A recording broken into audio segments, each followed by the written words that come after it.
పుట్టగానే అయితే anganwadi teacher support చేస్తుంది కదా, అక్కడ మనకు పాలు గుడ్లు అన్ని రకాల కార్యక్రమాలు తల్లికి పిల్లలకి ఇస్తుండ్రు.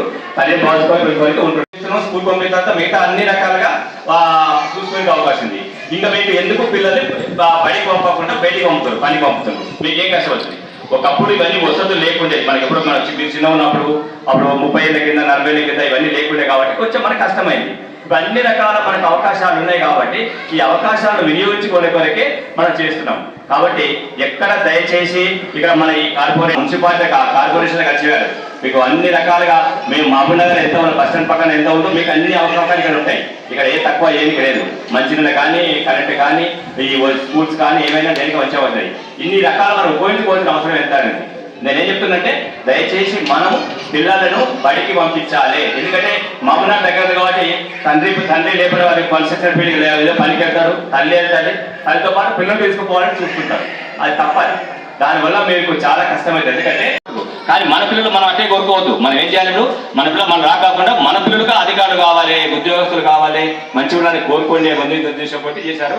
అందుకొరికి ముఖ్యంగా అవన్నీ అంటే పిల్లలను బడికి పంపకుండా బయటికి పంపిస్తే ఎన్ని కష్టాలు ఉంటావో ఇబ్బందులు ఉంటాయి. ఈరోజు ప్రపంచ బాల కార్మిక వ్యతిరేక దినోత్సవంకి ఇచ్చేసిన మీ అందరికీ, మరియు ఇక్కడ జిల్లా జడ్జి గారు, డిఎల్ఎస్ మేడం గారు, డిడబ్ల్యూ మేడం గారు, మున్సిపల్ కమిషనర్ గారు, వేదికల పెద్దలు, మీ అందరికీ నమస్కారం. ఈరోజు ప్రపంచ బాల కార్మిక వ్యతిరేక దినోత్సవం జరుపుకుంటున్నాము. ఇప్పుడు మనం చిన్నపిల్లలతోటి పని చేపించకూడదు. 14 ఏళ్ళ లోపు ఉన్నోళ్ళు పని చేస్తే వాళ్ళకు చట్టరీత్యా చర్యలు తీసుకోకూడదు. వాళ్ళకు 6 నెలల జైలు శిక్ష, 50,000 రూపాయలు, 20,000 నుంచి 50,000 వరకు ఫైన్ కూడా చేస్తారు. 14 నుంచి 18 సంవత్సరం పిల్లలు కూడా ప్రమాదకరంగా వర్కుల్లో కూడా పని చేయకూడదు. మీరు ఎట్టి పరిస్థితుల్లో 18 ఏళ్ళప్పుడు ఎక్కడ పని చేసినా కూడా ఇప్పుడు లేబర్ ఆఫీసర్ కానీ, team operation smile Muskaan team కానీ పట్టుకొని వెళ్ళి వాళ్ళకు మోటివేట్ చేసి వాళ్ళకు చదువుకునేటట్టు సిడబ్ల్యూసి పేజ్ ముందర ప్రొడ్యూస్ చేస్తాం. వాళ్ళకు మంచిగా మోటివేట్ చేసి చదువు. కాబట్టి మీరందరూ పిల్లల్లో ఇప్పుడు లేడీస్ అయినా చెప్తున్నారు. ఇప్పుడు మన దగ్గర ఎస్ఐ గారు ఉన్నారు. మనకి ఇక్కడ ఈ చట్టాన్ని మన దృష్టికి ఒక మన రూల్ ఎస్ఐ గారిని మాట్లాడుతూ అదే పిల్లల్ని మీరు 10 సంవత్సరాలు కానీ 15 సంవత్సరాలు కానీ కష్టపడి చదివించండి. ఆ తర్వాత అంతకంటే ఎక్కువ తీసుకొస్తారు కదా వాళ్ళు. మీరు తర్వాత వచ్చేది ఆలోచిస్తలేరు. వాళ్ళ తర్వాత మంచి చదివిస్తే జాబులు కొట్టి తెచ్చి పెడతారని ఆలోచిస్తలేరు. ప్రస్తుతానికి ఎంత తీసుకొస్తున్నారు? మరి ఎంత తీసుకొస్తే మేము ఎంత ఆ టైంకి గడుస్తుందో లేదని ఆలోచిస్తున్నారు. కానీ ఒక 15 సంవత్సరాలు కష్టపడితే ఏమవుతుందో చెప్పండి. ఇన్ని రోజులు 4 మాసాలు పోసి కనింటారు, వాళ్ళకి అన్ని ఆలోచన పరం చూసుకుని ఉంటారు కదా. అదేవిధంగా ఒక 15, ఒక 20 సంవత్సరాలు కష్టపడి వాళ్ళని చదివించేదనుకో వాళ్ళు పొజిషన్లో ఉంటారు మంచిగా. ఆ తర్వాత ఏదో గవర్నమెంట్ జాబ్ ఏదో జాబ్ కొడతారు. ఆ తర్వాత అవే డబ్బులు తెచ్చి మీకు ఇస్తారు కదా. ఆ విధంగా ఆలోచించాలి. కానీ ఉన్న సిచ్యువేషన్ ఏంటంటే ఈ పూటకు ఈ రోజుకి ఒక 500 తెచ్చిస్తే నాకు చాలు ఆ టైంలో ఆలోచిస్తున్నారు. ఎందుకంటే ఆ ఎగ్జాంపుల్ నేనే చెప్తున్నా. మాది కూడా చాలా పేద కుటుంబం. మా అమ్మ నాన్న కూడా అట్లా ఆలోచించి నన్ను కూడా వాళ్ళతో పాటు పనులు తీసుకెళ్ళి అట్లా వేసి నేను ఈరోజు ఈ పొజిషన్ ఉండటం కాదు కదా. మా ఊళ్ళో చాలా మంది చెప్పారు అందరు కూడా మీతో పాటు పనికి తీసుకెళ్తే నీ కొడుకు అంత సంపాదిస్తాడు, నీకు కూడా ఉంటుందని చెప్పారు. కానీ మా వాళ్ళు అప్పైనా సప్పైనా బయట తెచ్చి మరి చేసి మరి నన్ను చదివించింది. ఈరోజు అదే ప్రజలు చెప్తున్నారు, మీ ఎవరిని కష్టపడి చదివించినా అమ్మ ఈరోజు ఇకంటే ఈ పొజిషన్ నాకంటే మా వాళ్ళు చదివిపోయారు పేరెంట్స్ కాబట్టి ఈ పొజిషన్లో ఉన్నాను నేను. ఇప్పుడు నా కొడుకుని నా కూతురు నేను చదివించుకొని చేంజ్ చేస్తానే సంకల్పం అనేది పేరెంట్స్లో వచ్చిందనుకో ఆటోమేటిక్గా పిల్లలు చేంజ్ అవుతారు. ఇప్పుడు పేరెంట్సే ముందు చిన్నగా ఉన్నప్పుడే వాళ్ళని కొంచెం మోటివేట్ చేయాలి. కానీ నాతో పాటు రావడానికి తోడుకోపోదామని మీరంటే ఇంకా వాళ్ళు చెప్పండి. ఆ కష్టం ఏంటనేది మనం పడ్డ కష్టం మన కూతురు కానీ కొడుకు కానీ పడద్దని మనకు ఉండాలి.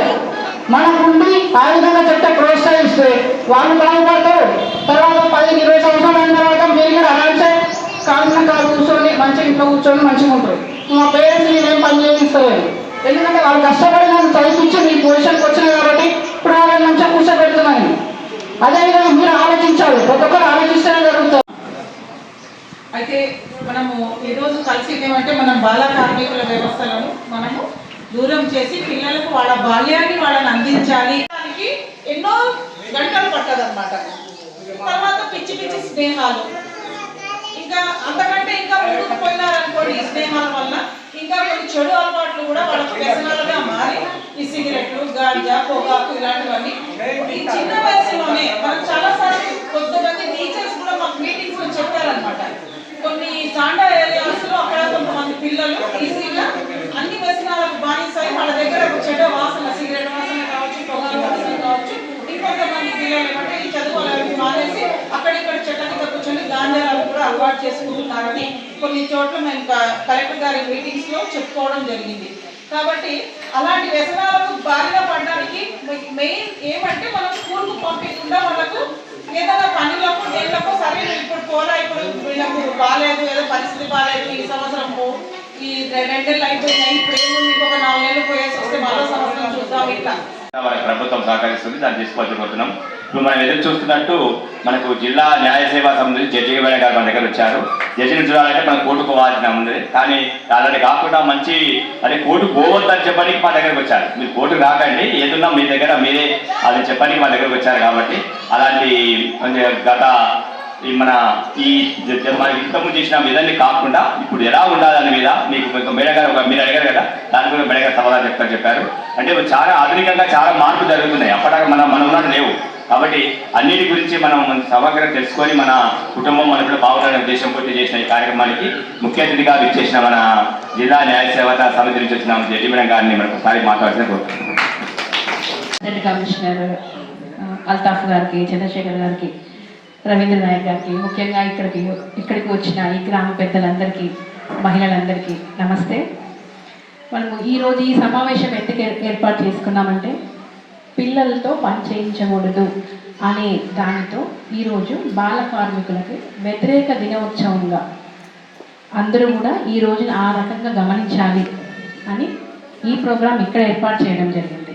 ఎందుకంటే ఇక్కడ ఎక్కువ కూడా తాండాలలో అంటే కొత్తగా ఏర్పడిన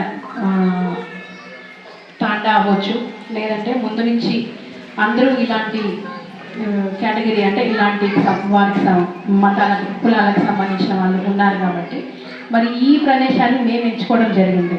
ఎందుకంటే ప్రతి ఒక్కరు కూడా కొంచెం పట్టణాల్లో ఉన్న వాళ్ళకి తెలుస్తుంది.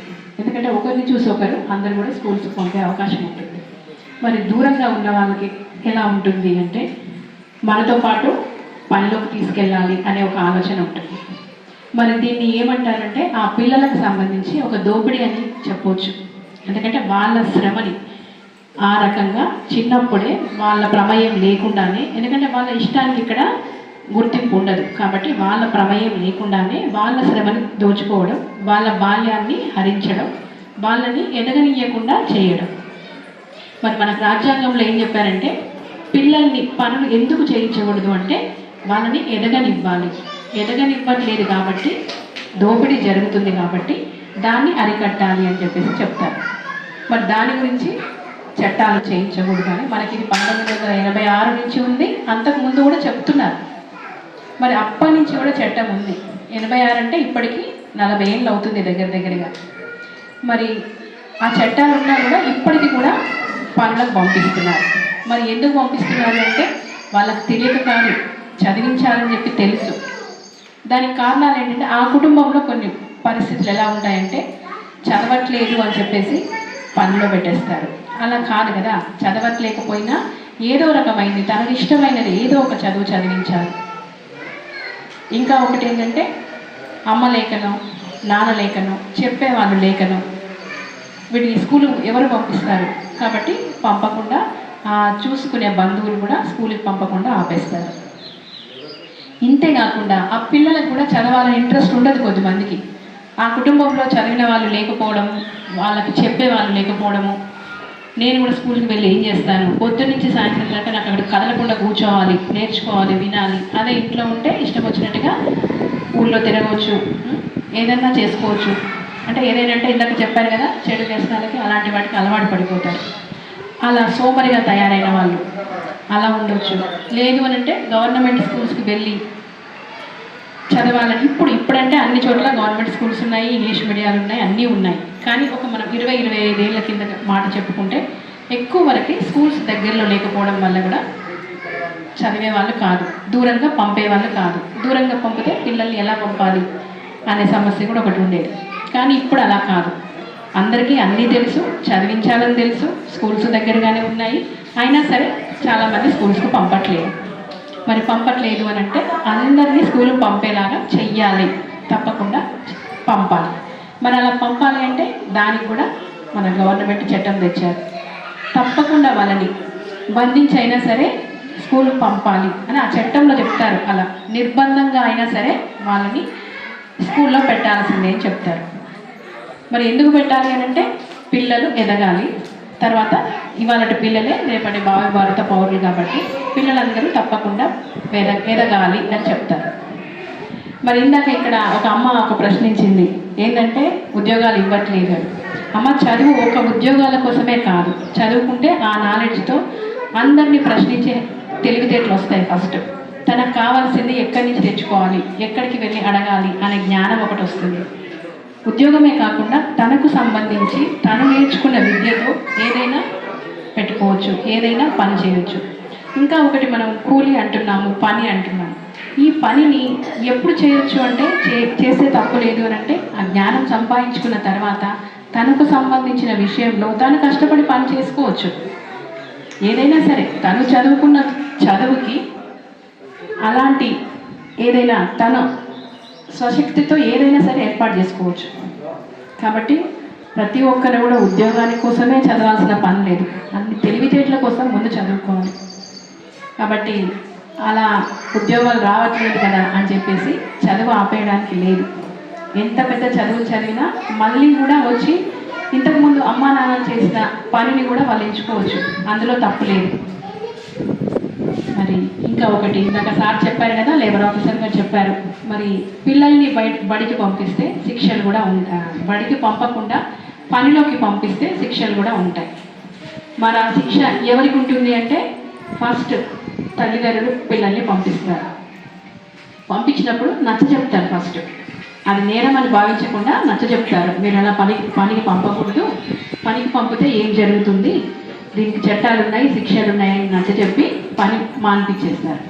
మరి పనిలో పెట్టుకున్న వాళ్ళు ఉంటారు కదా, మరి ఆ పెట్టుకున్న వాళ్ళకి మాత్రం తప్పకుండా శిక్ష అని చెప్తారు. ఎందుకంటే అందరూ తెలుసుకోవాలి, పిల్లల్ని పనిలో పెట్టుకోకూడదు అనే విషయం అందరూ కూడా తెలుసుకోవాల్సిన బాధ్యత ఉంది. నాకు తెలియకుండా నేను పనిలో పెట్టుకుని అనడానికి లేదు.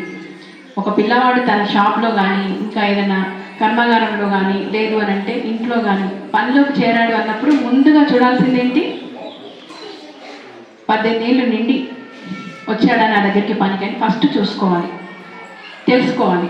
చూస్తుంటేనే కొద్దిమంది తెలిసిపోతుంది వీళ్ళు పిల్లలు కాబట్టి పెట్టుకోకూడదని ముందే మనం డిసైడ్ అవ్వచ్చు. కొద్దిమంది అటు ఇటు కాకుండా ఉంటే పనిలోకి పెట్టుకున్నప్పుడు నీ ఆధార్ కార్డు, ఇప్పుడంటే ఆధార్ కార్డులు కూడా వచ్చాయి, మరి నీ వయసు ఎంత నిర్ధారణ చేసుకోవాలి. నాకు తెలియదు నేను 20 అనుకొని పనిలో పెట్టుకున్నాను అనడానికి లేదు. మరి అలా చేసినప్పుడు తప్పకుండా అది ఎవరో ఒకరు చూసి ఎందుకు పనిలో పెట్టుకున్నాను ప్రశ్నించినప్పుడు శిక్షార్హుడు అవుతాడు. మరి తల్లిదండ్రుల విషయానికి వస్తే మొదటిసారి నచ్చ చెప్పి, మరి ఇంతే కాకుండా మధ్యలో కొద్దిమంది ఉంటారు, ఒక చోటు నుంచి ఒక చోటికి వీళ్ళని చేరేసి పనుల్లో పెడతారు. మరి అలాంటి వాళ్ళు కూడా శిక్షార్హులే అవుతారు. మరి తర్వాత ఎప్పుడైనా పిల్లలు మనకి సపోర్ట్ చేయాలి అని అనుకున్నప్పుడు ఆ కుటుంబంలో వ్యవసాయమే అవ్వచ్చు, చిన్నగా షాపే అవ్వచ్చు, లేదంటే పాల వ్యాపారమే అవ్వచ్చు, ఉదాహరణకు చెప్తున్నాను. అలాంటి వాటిల్లో 14 ఏళ్ళ తర్వాత వాళ్ళ సహాయం తీసుకోవచ్చు, అంతేగాని కంప్లీట్గా వాళ్ళ మీదే వదిలేసి నువ్వు చెయ్యి అనడానికి లేదు. మరి అది కూడా ఎందుకు చేయించాలి అంటే వాళ్ళ కుటుంబానికి సంబంధించి వాళ్ళ జీవనోపాధికి సంబంధించింది కాబట్టి సహాయం మాత్రమే తీసుకోవచ్చు. మరి అది కూడా ఆ సహాయం కూడా ఎప్పుడు తీసుకోవాలంటే స్కూల్కి వెళ్ళొచ్చిన తర్వాత స్కూల్కి వెళ్ళే ముందు, ఇంకా ఏదైనా సరే విరామ సమయంలో మాత్రమే, స్కూల్స్ లేనప్పుడు. కానీ స్కూల్ మానేసి వాళ్ళతో ఆ పనులు చేయించకూడదు. మరి ఇంకా కొద్దిమంది ఏం చేస్తారంటే షాపులలో అక్కడిక్కడ పనుల్లో పెట్టిస్తారు. ఎందుకంటే స్కూల్ సెలవులు ఇచ్చారు కదా, ఈ 3 నెలలు కూడా వాళ్ళు ఏదో ఒక పనిలో ఉంటే డబ్బులు వస్తాయి అని చెప్పేసి కూడా అంటారు. మరి అలాంటప్పుడు కూడా అది కూడా 14 ఏళ్ళ తర్వాతే చేయించాలి.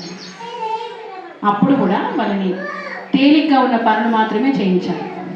ఆ తేలిగ్గా అంటే మనకు అర్థమైపోతుంది కదా, వాళ్ళ ఎలాంటి బరువులు మోయకుండా, లేదు అని అంటే ఏదైనా అపాయం జరుగుతుంది అని చెప్పేసి ఉంటాయి, కొన్ని పరిశ్రమలు ఉంటాయి, అలాంటి దాంట్లో ఇలాంటి వాటిలో అస్సలు చేయించకూడదు.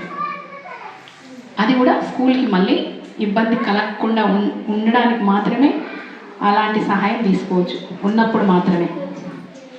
మరి ఇంతే కాకుండా కొన్ని పరిశ్రమలు ఎట్లా ఉంటాయంటే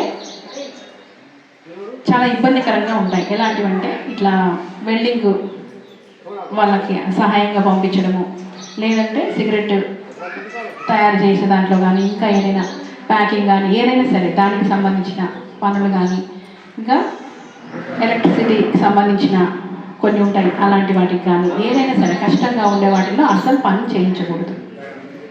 మరి ఇలాంటి పనులు చేయించినప్పుడు ఆ చేయించే వాళ్ళకి శిక్షలు ఉంటాయి.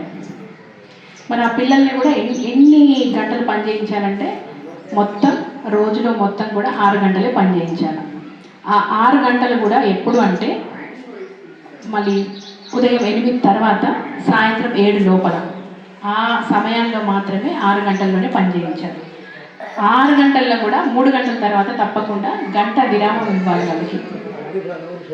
వాళ్ళని ఆదివారాలు కూడా ఇప్పటి నుంచి పిల్లల్ని పనులకు పంపకూడదు. పంపితే ఎలాంటి పిల్లల్ని మాత్రమే పంపాలి, ఎలాంటి పనులకు పంపాలి, మీ ద్వారా ఇంకా కొద్దిమంది కూడా తెలియాలి. అంతేకాకుండా ఎవరైనా పని చేస్తున్నప్పుడు మరి వాళ్ళని పిలిచి చెప్పగలగాలి. మీరు చెప్పినా వినలేనప్పుడు ఏం చేయాలంటే దానికి సంబంధించిన డిపార్ట్మెంట్ ఉంటుంది, ఇందాక మేడం మాట్లాడారు కదా, వాళ్ళ డిపార్ట్మెంట్ ఉంటుంది, దానికి సంబంధించి ఇంకా ఎన్జిఓస్ ఎవరైనా బాధ్యత గల పౌరుడు ఎవరైనా సరే ఇలాంటి విషయాన్ని ఆ డిపార్ట్మెంట్ వాళ్ళకి చెప్పవచ్చు, వాళ్ళని ముందు మార్చాలని చూడవచ్చు, ఆ తర్వాత చెప్పవచ్చు. ఒకవేళ ఇవన్నీ కుదరకపోతే ఎవరైతే పనులు చేయించుకుంటారో వాళ్ళ మీద చర్య తీసుకునేటట్టు కూడా చేయవచ్చు. మరి ఇది పోలీస్ డిపార్ట్మెంట్ మీద ఉంది, district welfare women and child welfare department మీద ఉంది. మరి వీళ్ళే కాకుండా ఇప్పుడు లీగల్ న్యాయ సేవా సంస్థ, ఇప్పుడు మేము ఎక్కడి నుంచి అయితే వచ్చామో అది న్యాయ సేవా సంస్థ, మేము కూడా ఇవన్నీ చూస్తుంటాం అన్నమాట. ఎవరైనా సరే పిల్లలతో పని చేయిస్తుంటే అది కరెక్ట్ కాదని చెప్పి కౌన్సిలింగ్ ఇప్పించి వీలైతే కేసులు కూడా పెట్టించే అవకాశం కూడా ఉంటుంది. కాబట్టి ఈ విషయాలన్నీ మీ అందరికీ చేరేయాలని చెప్పేసి ఆశిస్తున్నాను. ఇంకా ఒకటి ఏంటంటే మేము ఎక్కడి నుంచి అయితే వచ్చామో ఆఫీసు న్యాయ సేవా సంస్థ అని, ఇది ప్రతి కోర్టు ఉన్న చోటల్లో ఉంటుంది.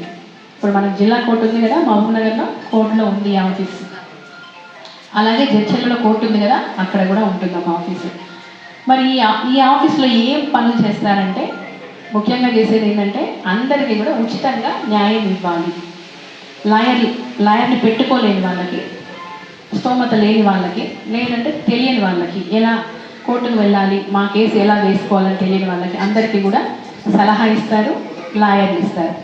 ఇప్పుడు అందులో ముఖ్యంగా ఎవరెవరు దీనికి అర్హులు అంటే ఎస్సీ ఎస్టీ అనేది నెంబర్ 1 చెప్తారు. అక్కడ ఇక్కడ ఉన్న వాళ్ళంతా ఎస్టీఏ. మనకి ఆ చట్టంలో ఫస్ట్ ఎస్సీ ఎస్టీ అనే చెప్తారు, ఆ తర్వాతనే మహిళలని చెప్తారు. మహిళలు, పిల్లలు, వికలాంగులు, సీనియర్స్, వృద్ధులు, ఇంకా సంవత్సరానికి 3 లక్షల లోపల ఆదాయం ఉన్నవాళ్ళు, లేదంటే ఇంకా ఏదైనా అఘాయిత్యానికి గురైపోయిన బాధితులు, జైల్లో ఉన్న వాళ్ళు, వీళ్ళందరూ కూడా ఉచిత న్యాయ సహాయానికి కూడా వీళ్ళు అర్హులు అనమాట. కాబట్టి ఎప్పుడు ఏ చిన్న విషయం అంటే మీ కుటుంబానికి సంబంధించింది కానీ, మీకు మీ పక్క వాళ్ళతో సంబంధించినప్పుడు కానీ, లేదు అని అంటే మీకున్న బిజినెస్ కానీ, లేదంటే అగ్రికల్చర్ ఉన్నప్పుడు కూడా, పొలాలు ఉన్నప్పుడు పక్కన వాళ్ళతో కానీ, ఏదైనా చిన్న చిన్న ఇబ్బందులు వచ్చినప్పుడు ముందే కోర్టుకు వెళ్లకుండా న్యాయసేవ సంస్థకు వచ్చేసి మరి ఇలా ఉంది అని చెప్పేసి చెప్పినట్టయితే దానికి పిలిచి పరిష్కారం అనేది చేయడం జరుగుతుంది. అంతేకాకుండా ఈ ఎస్సీ ఎస్టీ కమ్యూనిటీ పీపుల్కి ప్రత్యేకంగా లీగల్ సర్వీసెస్ ఆఫీస్ కొన్ని స్కీమ్స్ కూడా ఉన్నాయి. మరి ఆ స్కీమ్ ఏం చెప్తుంది అంటే ఇలా ఎక్కడ ఉన్నారో ఇలాంటి కేటగిరీ వాళ్ళు అక్కడికి వెళ్ళాలి, వాళ్ళకి సంబంధించిన విషయాలు చెప్పాలి, వాళ్ళకి ఏవేవి రైట్స్ మనకి గవర్నమెంట్ దగ్గర నుంచి కూడా ఏమేమి మనం పొందొచ్చు, లాభాలు ఉన్నాయి, మనం అది తీసుకోవాలి, ఎలా తీసుకోవాలి, ఇవన్నీ కూడా చెప్పాలని చెప్పేసి చెప్తారు. మరి ఇప్పుడు ఆ వివరాలన్నీ చెప్పడానికి మనకి ఇది కరెక్ట్ టైం కాదు కాబట్టి ఆ వివరాలన్నీ కూడా మళ్ళీ ఇంకొకసారి ఎప్పుడైనా వచ్చి చెప్తాను. మరి గవర్నమెంట్ స్కీమ్స్ అంటే కొన్ని ఉంటాయి కదా మనకి, ఎలా అంటే ఇప్పుడు ఎస్సీ ఎస్టీ ఉన్నారు. ఇందాక మేడం ఒక మాట్లాడినామని చెప్పారు రిజర్వేషన్